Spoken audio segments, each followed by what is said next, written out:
Voilà, mbote na bandeko nyonso baza na groupe. Ngai nazali commandant Laurent Lorenzo. Lelo tozali na présentation na biso ekosalema na vice-président ya société civile monsieur Joe Yves Salankan. Tokolobela les 4 langues nationales. Mboka na biso DRC eza na plus de 450 tribus. Chaque tribu ezalaka na langue oyo balobaka.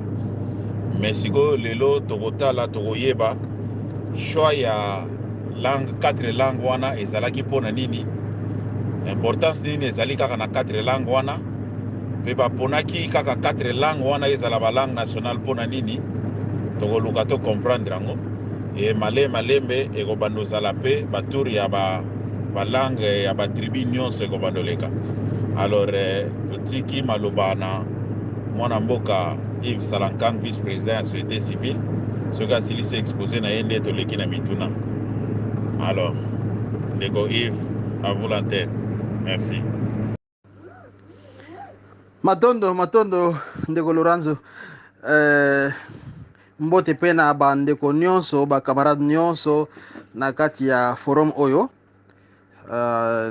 J'espère que mimwa mikolo eleki mwa mingi tokutani pete na voix na ngai au fait na présentation pe lelo mpo na ngai eza sup esengo kosala mwa présentation moke oyo, kokabola mwa moke oyo par rapport à thème oyo ya balangue nationale, importance nango na pourquoi choix nango na évolution oyo ememaki, donc mwa historique sur langue nationale na biso. Ndenge tolobaka toujours ezalaka forum ya enrichissement mutuel, ndambu oyo toyebi tokaboli bandeko nyonso mpe bakomplete, ezalaka un temps d'échange na kati ya complémentarité tobakisanaka mwa bamakanisi.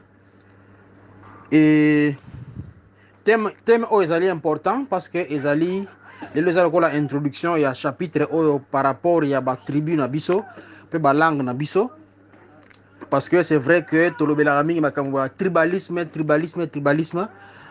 ezali important mpe koyeba batribu yango bizaleli yango na kati. Peut-être toko comprendre pe que tozalaka penza trop différent peut-être, pe eza peut-être juste moi faiblesse, moi paresse nde moi kobanga esala ke tokanisa ke moninga aza tellement différent que ya ye makambo na koyeba yango te to eza tellement étrange. Alors nalobaka mingi que likambo nyonso oyo ezali étranger ezali nécessairement étrange te. Tout ce qui est étranger n'est pas nécessairement étrange. Parfois il faut kosala l'effort ya kodécouvrir yango okomona mpe eza ndenge moko lokola nabangaki nanga mpe kapamba. Donc parfois c'est parce que tomiyebi te ke tokanisa toza tellement différent que oyo na oyo différence eza makasi.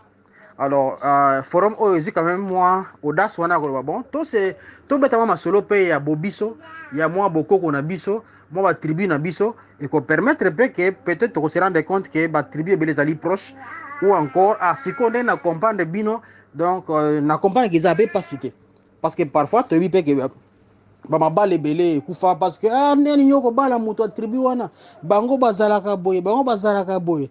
Alors prenons le courage ya kobeta mpe masolo ya bango bazalaka boye wana ezalaka mpenza ndenge nini, est-ce que eza ndenge tokanisaka to eza mpenza yango te. Donc chapitre oyo eza vraiment libre tribune oyo mutu na mutu akoya kobeta mwa masolo ya boye mwa tribu na bango, et je pense que kolongola mwa mythe ebele mpe parfois. Mais pour na kobanda lisolo yango tomonaki eza utile ya kobanda peut-être par kobeta lisolo ya oyo toza nango en commun ba langue nationale na biso. Alors eza lokola porte d'entrée, puis après tokoti na ba particularité oyo kolanda.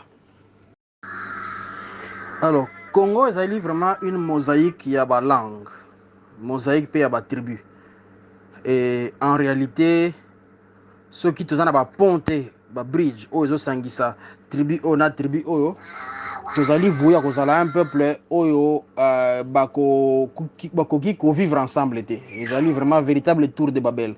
En réalité composition à Congo eza na à la fois risque mais eza pe avantage. Ezali risque parce que ceux qui minoko eleki ebele boza na difficulté à se comprendre pe à vivre soudé.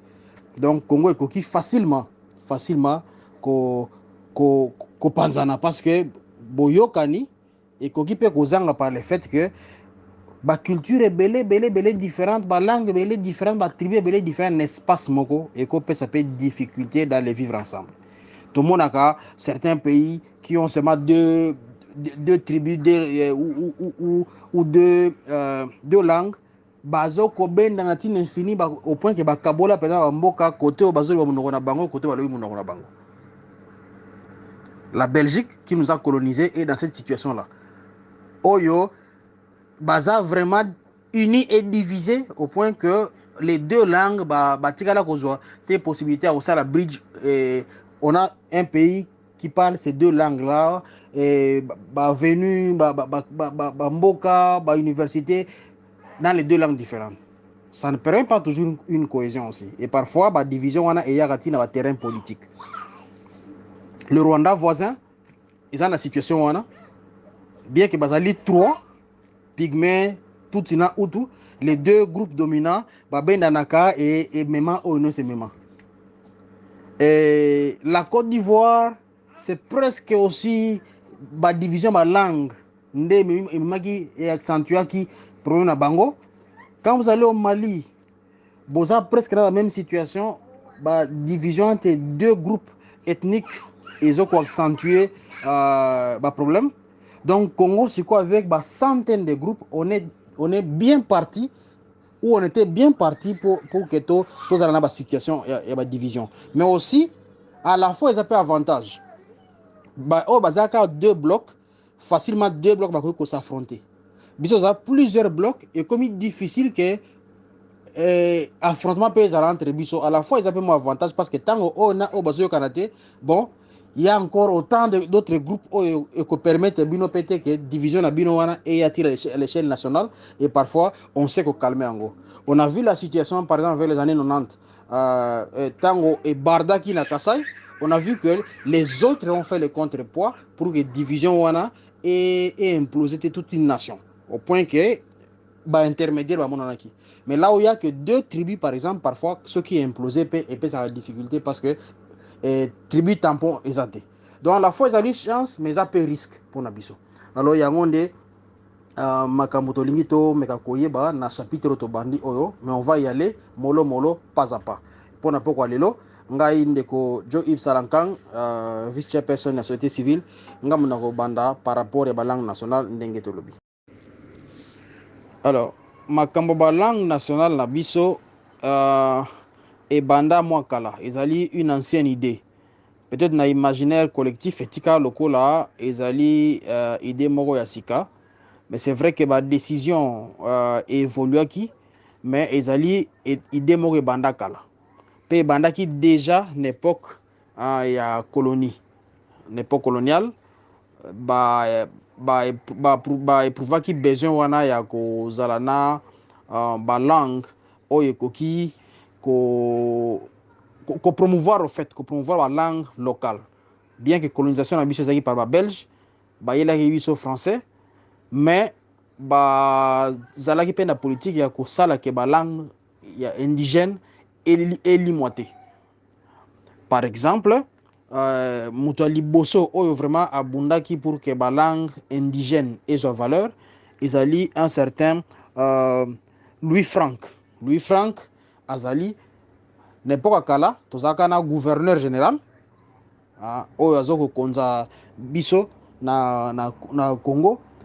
Donc représentant ya Léopold na Congo, mais na Belgique, na gouvernement de Belgique kuna bazaki pena ministre moko o aza s'occuper na colonie na bango, o aza benga ministre de la colonie. Donc na 1918 o azalaka ministre ya colonie, ministre chargé ya colonie. Donc au fait, ministre chargé ya Congo pour Belgique ezalaka na colonie moko, ministre chargé ya colonie ezaki Louis Franck. Louis Franck yazali flamand. Parce que les Belges, tu as dit que tu as des Wallons, des Flamands. Les Wallons, ils français déjà. Et les Flamands, bango, ils néerlandais. Baza des souches néerlandaises. Donc, Louis Franck, tant que ministre de la colonie, il a estimé que c'est important qu'on paie sa valeur pour la langue locale. Mais ce qui est important, en 1918 déjà, Première Guerre mondiale et aussi là.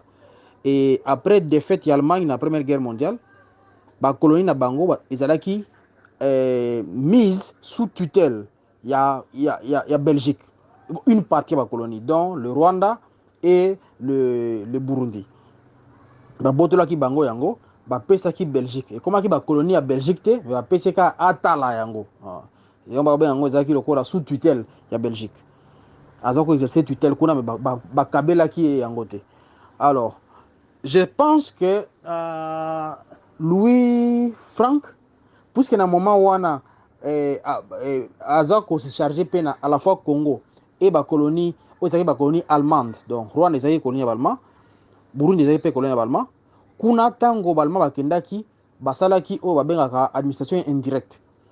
Un peu le kola bomona ka pas anglophone, au moins que bien que colonie salamaka ba roi batikala. Nigeria, Afrique du Sud, un peu partout, ba roi batika na influence parce que kuna ba mindele wana bazako linga bazako gérer directement population te. Bazako collaborer na bakonzi, ba garder ba roi en place, ba empower ba pesa au pouvoir, ba roi wana bazali ko gérer au fait peut ko maîtriser population na ground et ils ont facilité bango gestion. Yango même bamboka na bango tango balongwaka tango colonisation esili okomona ke esala pas beaucoup de quoi parce qu'au fait il y avait déjà ba roi qui pouvait symboliser ba pouvoir traditionnel et puis baza ko gérer peut contrôler masse en partie. Alors c'est ce qui donc na Rwanda c'était pareil balman pe tango bayaka balongola ba changeaka structure indigène te. Kuna ezalaki déjà que bozana ba clan na kati ba clan wana bozana ba Hutu bozana ba Tutsi bozana ba Twa et les Tutsi bazaki lokola ba chef de clan. Donc balman tango baye ba bouger yango te. Yango bomoni ke tango balman bazako gérer Rwanda ba s'appuyer ka sur structure wana ya ba travailler na ba roi ba pesi ordre nasi. Alors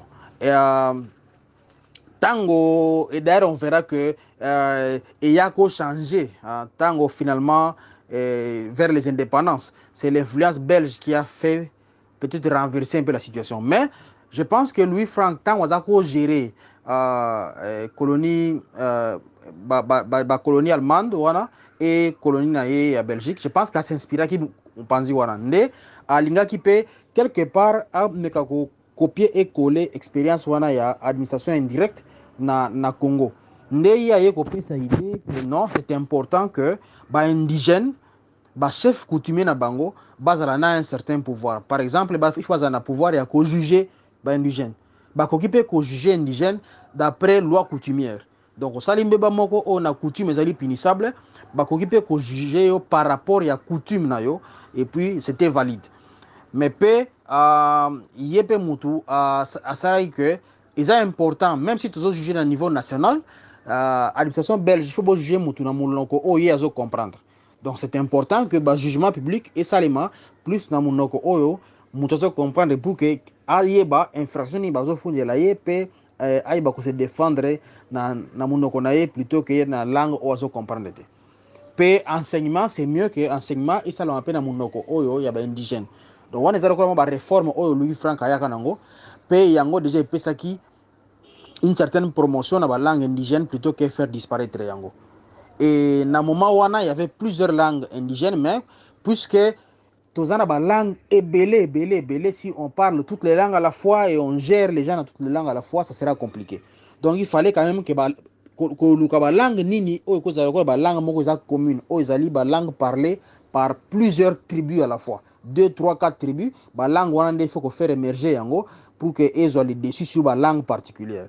Par exemple au Tétéla au Mongo bien sûr que là c'est du côté de l'Équateur Mashi du côté du Kivu les Kingwandi les Kilunda, l'empire Lunda, c'est la partie sud. Il y a Congo, l'empire Lunda est outil côté, il y a frontière mission Angola et Yeti côté à Katanga côté. Donc c'est tout cet empire là. Et mais aussi Lingala, Yangomoko, Swahili, Chiluba et Kikongo. Alors, c'est une compétition, il y a plusieurs langues. Maintenant, il faut. On a des langues parlées par 2-3 tribus, 2-3 communautés. Surtout le Bongo.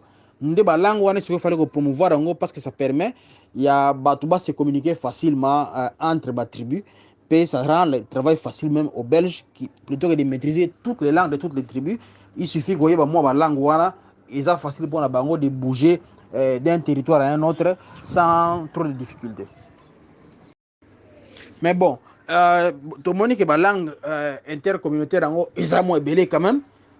Mais il fallait que Lukasiko, la langue nini sur une superficie beaucoup plus étendue. Il y a moins mon par rapport à peut-être intercommunautaire, mais il y a 2 tribus ou 3.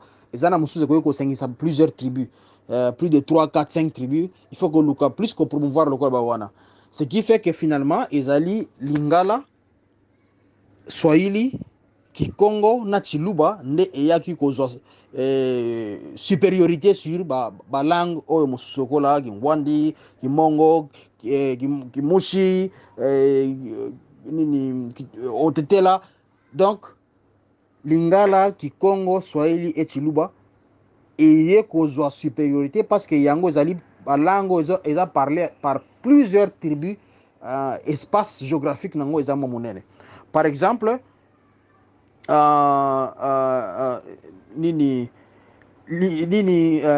tout le monde a suite répartition quand même, il y a une langue pour comprendre pourquoi est-ce que Yango, ils ont considéré le cours de la langue où ils ont parlé sur un espace beaucoup plus grand.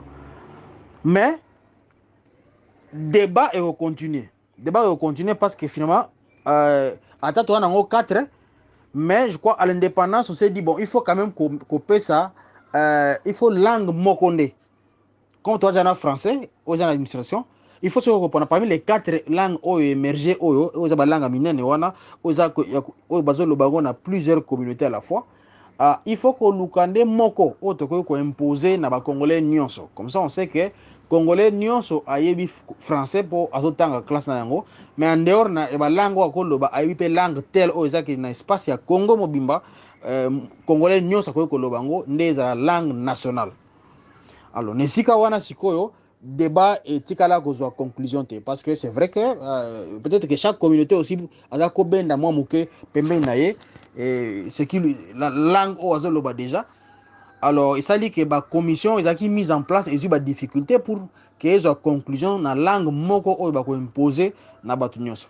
Finalement, débat on butu aye komona que bon, le corps débat oumeli presque 11 ans de débat, de 66 à 77, tout ça ko débattre comment ko dégager langue moko auto ko imposer ba nyonso bon to tika kaka ba langue ono se 4 etikala ndenge les 4 langues nationales ko etikala bongo ko banda 77 tango commission se rend compte que bon on ne sait pas trouver une seule langue en tendance c'est toujours divergente ne ba yo ko imposer siko bon nini etikala les 4 langues etikala na ndenge to mona ngo tilelo donc Kikongo, Swahili, Lingala et Chiluba. Alors, Swahili, par exemple, Swahili, c'est la langue la plus parlée en Afrique, mais aussi la plus parlée na Congo.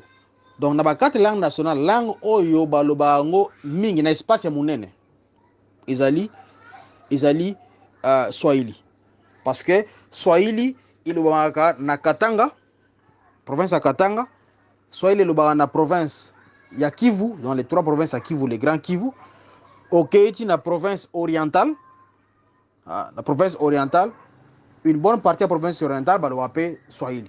Donc presque 5 provinces, Katanga, bon, 5 provinces, il y a tant de gens dans la province, avant tout qu'il y a 26 provinces, surtout dans les grands espaces. Donc le grand Katanga, le grand Kivu, il y a 3 provinces déjà, Bozuna, province orientale, une partie d'Angopé. Donc tout ça, c'est les Swahili. Et en dehors, il y a Congo, Zambie, Tanzanie, Kenya, Soudan, Éthiopie, Baloba Swahili. Donc, c'est déjà une des langues la plus parlée en Afrique. Et puis, dans le Congo, c'est vraiment la première langue en termes, il y a nombre de bateaux, Oyo, et Baloba Rango. Alors, donc bomoni que par rapport nango or so total na Katanga bozana ba bembe bozana ba rund bozana ba lubakat mais bango nyonso balobaka Swahili soki oke na Kivu bozana bashi bozana ba nande bozana ba nyanga bozana ba nani na bosani ba tribu na biso mosusu oyo ezali na espace ya Kivu fina bango nyonso balobaka Swahili pe soki pe omati na province orientale okomona ke ba différentes tribus eza kuna ebele me balobaka Swahili. Donc les Swahili réunis un certain nombre ya ba tribus oyo baza okola na langue commune Swahili yango et se dégageaki qui peut comme l'une des langues nationales. Donc wana eza espace oyo bapesaki na Kiswahili. Lingala ye ezali Équateur, Grand Équateur, ba tribu nyonso eza kuna ba Mongo, ba Ngwandi, ba nani, ba Ngombe, bango nyonso Lingala eza kwa langue commune na bango avec une partie ya bato pe na province orientale. Parce qu'il faut retenir que Lingala ezalaka langue ya tribu moko te. Donc wana ezali peut-être toyebaka pe te tokanisa eza na bato baza bangala o biso bangala non mongala en réalité aza te parce que lingala eza kaka langue mais ezali tribu te moto te akoloba lingala aza mongala parce que eza na langue eza na tribu te ya mongala eza te lingala eza kaka langue lokola pe Kiswahili eza kaka langue. Les deux wana ezaka ba langue mais ezali ya tribu moko te na tribu moko te ko ba langue nanga d'origine langue maternelle nanga eza lingala ça n'existe pas. Eza pena tribu moko te na Congo ba langue maternelle nanga eza Swahili ça n'existe pas. Alors contrairement ya Kikongo na Chiluba ezali na ba tribu na kati ya Congo oyo langue maternelle bango eza Kikongo eza pena ba tribu oyo langue maternelle bango eza Chiluba. Voilà pourquoi d'ailleurs tango bazako luka kozwa une seule langue commission et carta qui déjà que Congo va imposer ngo Chiluba te parce que Chiluba est déjà langue ya baluba ba ko imposer ngo pe ki Congo te parce que Congo est déjà langue ya ba Congo. Donc il faut chercher ba langue neutre oza lokola Swahili pour eza ya mutu moko te eza langue ya plusieurs tribus pe lingala pe eza ya mutu te donc lingala na Swahili eza langue oyo eza na tribu moko te ko ba eza ya biso eza lokola bino so bozo ko monoko na biso non. Donc c'est comme ça que déjà dans la compétition on avait écarté Swahili, bah écarté Kikongo, bah écarté qui peut Chiluba, et tikaleka Swahili na Lingala pour na langue moko mais et simba qui peut neto yoko zonga na ko tika na 4 langues nationales nyonso. Alors élément moko pe il faut que na tango ba décider ki wana Kikongo et tikala ki pour na grande province ya Léopoldville. Parce que na tango ka la province ya Léopoldville ezaki ko englober ba Congo, Kinshasa na Bandundu Bobimba. Donc ba Congo Kinshasa na Bandundu bango faba lo bango Kikongo parce que baza na province à Léopoldville Kikongo et le Grand Kasai nde koloba Chiluba Katanga Kivu une partie à province orientale balobi Swahili une partie à province orientale na Équateur balobi Lingala. C'était ça la répartition. Alors wana ndenge bakabola ki ba langue nationale na biso dès le début. Notre yasuka na kosala c'est par rapport à Kitete là. Parce que j'ai dit ici que na Kasai, tant on va qui répartition ba 4 langues, le Kasai, yango, il fallait loba Chiluba. Mais batete là, ba boya ki na bango habité, bango ba oye ko la Chiluba te. Eko simbate so ikutu boye na tamba livre na Chiluba wa pona na classe eko simbate. Alors finalement Mobutu a décidé bon commission moko est en place pour état là et comprendre bon ceux qui batete la boy Chiluba langue ni bakoye ko yekola o izali compliqué te pona bango. Commission est petit rapport que non c'est mieux pona bango ba yekola Swahili parce que batete là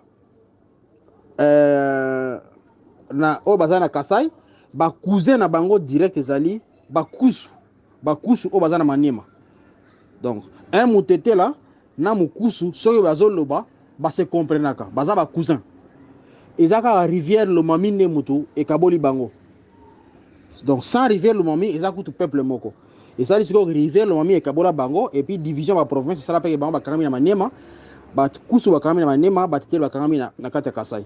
Ce qui fait que bon, on dit comme Bakusu Baloba déjà Swahili Kunape, en dehors de Kikusu, c'est mieux battre là où baza cousin na Bango Baye Kolande Swahili. Voilà conclusion, il y a commission au Eskenda au salle étude.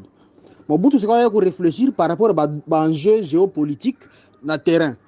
Attendez, déjà na kati ya Congo ba population baso ba Swahili bazali ebele. Ceux qui to bakisi bango ceux qui batete là, balo ba pe Swahili, ça veut dire que ba Swahili fond ba koma ebele koleka. Et na ba enjeu géopolitique et ko peser d'une manière ou d'une autre.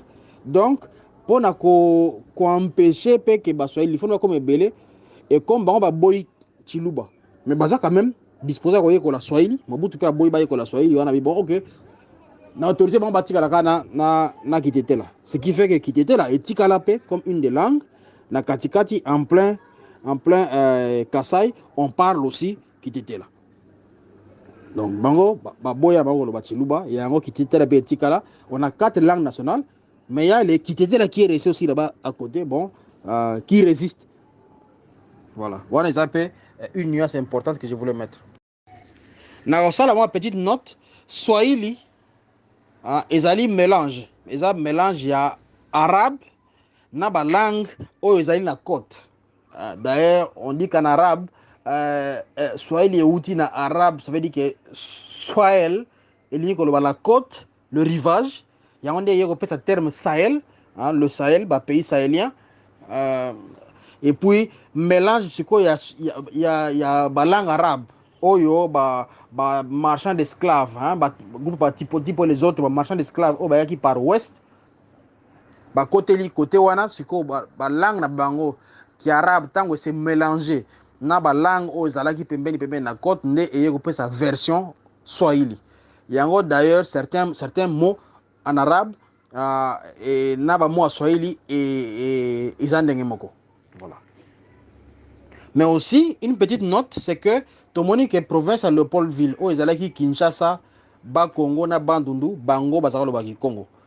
Mais alors pourquoi est-ce que Lingala siko ya presque cause espace wana? C'est parce que tango après deuxième guerre mondiale, tozana ba année 40 après ba année 45, oyo force publique et keiko bunda libanda pe esali exploit, ba soldat bana tango bazongi na Congo bazali kola ba héros moko boy. Alors ba jeune bazako lingapo omi mona koza courageux ozali ko s'identifier na ba soldat wana. Alors nde ba jeune ba komi ko lope munoko oyo ba soldat bazali ko loba ba soldat ya force publique mon bazala ko loba wana ba jeune ba komi ko loba ngopo mais moi jeune moko branché moi jeune moko courageux moi yanké moko boy. Donc pose alors quoi moi yanké ozolo ba lingala eza lokola moi courage moi émancipation moi force. Parce que aux autres ressemblé lokola na ba soldat ba uti ko gagner na libanda. D'ailleurs na ba tata ebele du côté de Bandundu ceux qui ayoki ba ba lingala bana bazako silika. Ça disparaît petit à petit, mais à l'époque, moi, mon toit siliki, à quoi bête, moi, la langue va voyou, parce qu'à l'époque, c'était comme si langue moko boye abattu armé, des gens au babot pamba, c'est des gens qui ne sont pas allés à l'école, parce qu'à l'époque, bazakoti nami une armée, bano bazamo moboulou, moi, un peu fort, mais pas parfois très intelligent. Donc, alors c'était, pour ma papa belé, ils allaient qui signe ma bec et moi, na yazolo balingala. Donc, mais petit à petit, lingala est s'imposer. Musique peut contribuer belé na expansion ya lingala na kati ya Congo. Voilà. Bon, moi notre mususu on a koyoko sala, c'est par rapport à Swahili yango moko na il faut qu'on retenir que armée na biso au départ tango bandaka ba te belé o bazaka na kati zalaki o babenga bazanzibariste donc force na biso ezana batu oyo ba edaka Stanley na ba traverser na ye na conquête na ye ti tango azokota Congo donc ba soldat o ba accompagner ki ye wana ezaki étranger et qui parlait Swahili. Alors batu wana nde au départ bango nde bakota ki Swahili na kati ya armée na force publique na biso. Alors plus tard un grand recrutement esalamaki du côté de l'Équateur. Et ça sikoyo bango ba ye siko na lingala nakati ya armée, parce qu'à l'époque on disait que je crois que ce sont des Mbunza, si je ne me trompe pas, qui étaient présentés comme des grands guerriers, des gens qui s'exerçaient beaucoup dans l'art à combat. Alors, recruter qui bango mingi, et comme ils ont le lingala comme langue d'expression p, donc yango lingala et kota qui pe na katarme na biso. Donc c'est deux petites notes là, je voudrais que écoute.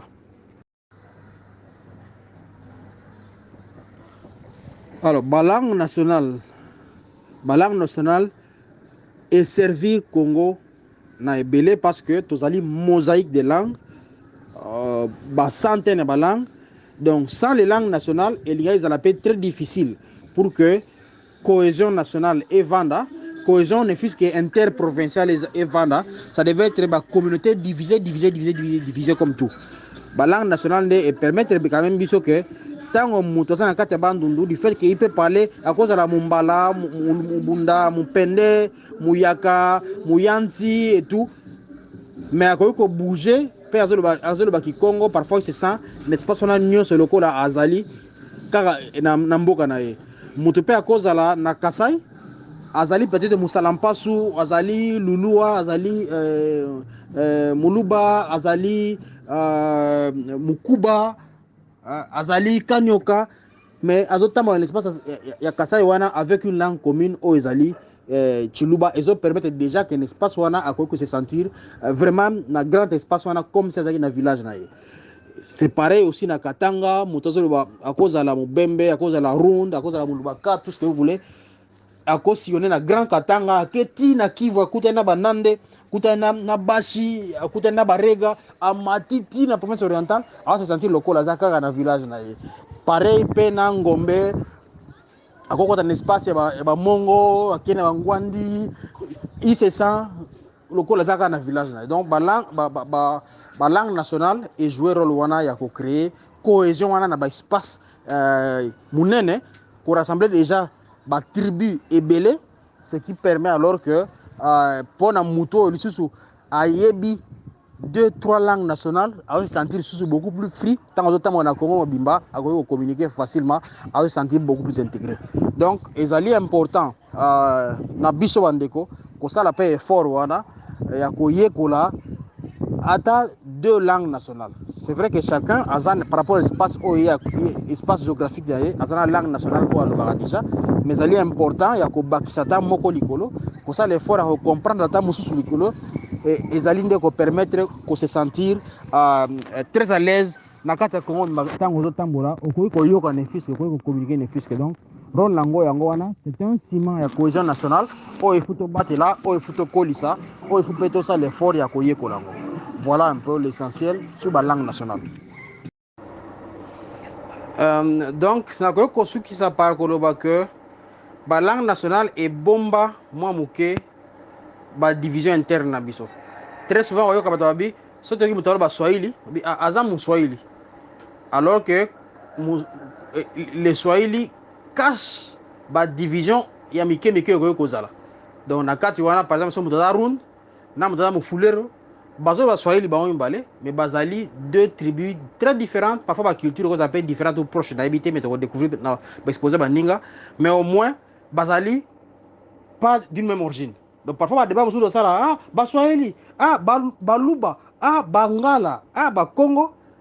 Au fait c'est générique parce que par exemple beaucoup de personnes parlent Chiluba sans que base à la tribu moko. Dans exemple na bato ba yebani mo moké. Ce que boyi mutuloko là talbanini professeur Mabi Mulumba. To Etienne Tshisekedi, alors ba Chiluba pembeni na ye Delis c'est ça rappelle à Chiluba, ou encore André Claude Lubaya alors Chiluba, ou Evarid Bossab alors Chiluba, mais bazalinde au fait pas du même tribu. Bossab baza Mukuba du côté de Mweka, nani c'est ça ngazali Songe côté à Luisa. Tshisekedi azali mutu Mbujima côté ya Mbujima azali Muluba, mais boza peut-être na mususu azali lulua un lulua lokola André Claude Lubaya azali lulua mais azali moluba te mais ba chiluba omoni ke langue chiluba c'est que regrouper bango nyonso ke bako ko se communiquer c'est pareil ceux qui peut ok na Équateur Mobutu azali ngwandi Maël azali Mbuza ndeko Zai azali Ngombe ainsi de suite mais bazo ba lingala bango nyonso et réunir bango ok na bandundu okuti un mobunda général Mayele et général Munene azol bakimunda Antoine Gizenga azali Mupende Mboso azali je crois Muyaka Bozaina je sais pas nani musu dakozwa King Kester azali Muyanzi mais ceux qui te Mumbala mais ceux qui bango pas kolo baki Congo va se comprendre pareil et à gauche à droite donc ba langue nationale wana esunga biso pour que ezipa moi ba division interne ya mike mais ça ba pont ezali donc devoir na biso ko bunda pe ko yeba ndambu ko yoka pe ndambu pe ka ba langue nationale te mais ko yekola même to ba langue ya ba tribu ya ba voisin par exemple ngana koki koloba pe ko yoka kimbunda mais lokola ba munda bazali voisin ba pende na bunda na yekola ki pende pe ki pe na koloba ngo pe couramment et puis na ko yoka ngo pe na yebi mwa Kikongo na ngai yebi Kikongo na yebi Lingala pe na yekola Swahili pe na yebi yango seule langue nationale nanu nazo chance ya ko maîtriser te bien que na yoka ndambu ezali chiluba c'est vrai que nazo nanu te chance ya kovanda na ba neveu na ba nièce na nga et mes beaux-frères qui sont du Kasai donc peut-être que mokola ovanda na bango mwango wa moke na ko pe ko pick up ebele sous na bo sa grammaire na nga bien que na musika avec les amis moi ba ndambu macha mumenu et c'est kota déjà c'est un effort il faut tout ça là de sorte que ceux qui me retrouver na Mbujimai ton que congé na belle famille et pas beau-frère na ngai chez mes neveux mes nièces il faut pas que je me sente très étranger tant bazo ko solo là na kati ya famille na mi mwana ko na zamu pa alors que j'ai toutes les raisons ya koye bango parce que une partie de ma famille bazali du Kasai donc ezali musala ya koye ba challenge o toza nango ya koyekola tokoyekola na niveau ya musala tokoyekola na niveau bisika totangaka na ba camarades tokutana na bango faisons un effort ya kobenda mwa ndambo langue ya baninga parce que un jour la vie on ne sait pas où est-ce qu'elle nous amène nazwaka exemple moko très bête la plupart na biso tango ba professeur anglais bazako kota na kati ya ba salle de classe en tout cas tozako baye bango et puis un beau jour on se retrouve dans ma pays anglophone on dit ah mais ceux qui na yekola ngo déjà na école tozako ki ma prof na pamba parce que je suis obligé sikoyo. La vie nous amène aussi à gauche à droite na Congo na biso eza munene c'était un avantage ceux qui tozo ko meka ceux qui occasion un peu sami toye ko la ndambu koyoka ne fils que pas voisin zo loba wana ko luka ko zo moko moko et ko sunga un jour dans l'avenir mais en attendant pe elongola ba malentendu ceux qui to ozo yoka eloko ne kazo loba okoki eza moins difficile au prêter bien intention ebele kazo tonga yo c'est ça un peu l'avantage aussi. Donc merci beaucoup pour l'échange pour Lelo et place na complément débat enrichissement ya baninga de part et d'autre. Merci beaucoup. Voilà, merci mingi ndeko Yves. Merci pour l'exposé si riche. Et Fongoli Biso vraiment bongo sur les 4 langues nationales. Toyebi place outil, toyebi ba raison, toyebi ndenge ezaleli. Merci Nzamba Pambolayo a inspiré davantage